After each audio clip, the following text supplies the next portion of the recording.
warahmatullahi wabarakatuh. Perkenalkan teman-teman sekalian, saya Putri Nurul Aulia.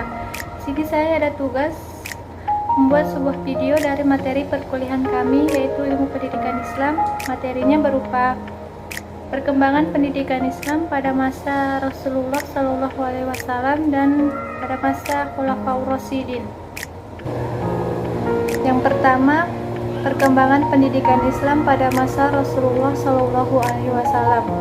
Nabi Muhammad SAW menerima wahyu untuk pertama kalinya pada tahun 610 Masehi di Gua Hiro di Mekkah.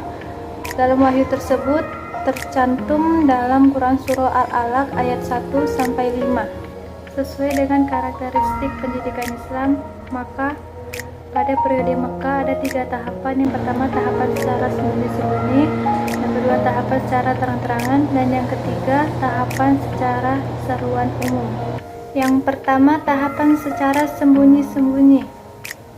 Pada tahapan ini Rasulullah mulai mendidik dan mengajar umatnya di rumah Al-Arqam bin Abil Arqam, menjadi lembaga pendidikan Islam pertama dan sebagai tempat bertemunya Rasulullah SAW dengan para sahabat-sahabatnya.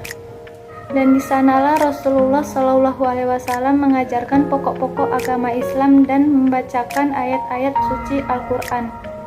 Yang kedua, tahapan secara terang-terangan. Setelah sekitar 3 tahun, kemudian turun wahyu agar Rasulullah SAW menyampaikan dakwahnya itu secara terang-terangan. Sebagaimana firman Allah dalam Quran Surah Al-Hijr ayat 94, yang artinya itu, dan sampaikanlah secara terang-terangan apa yang sudah diperintahkan kepadamu dan berpalinglah dari orang musyrik.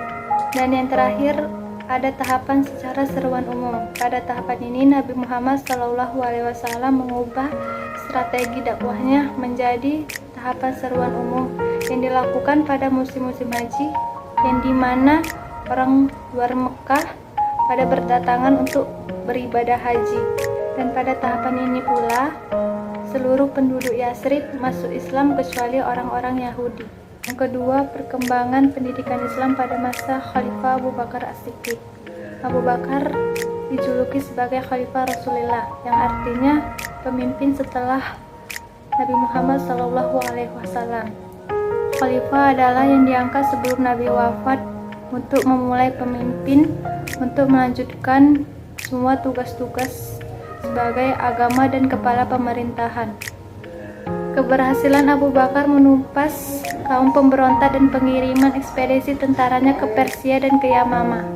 Perkembangan pendidikan Islam pada masa Khalifah Umar bin Khattab.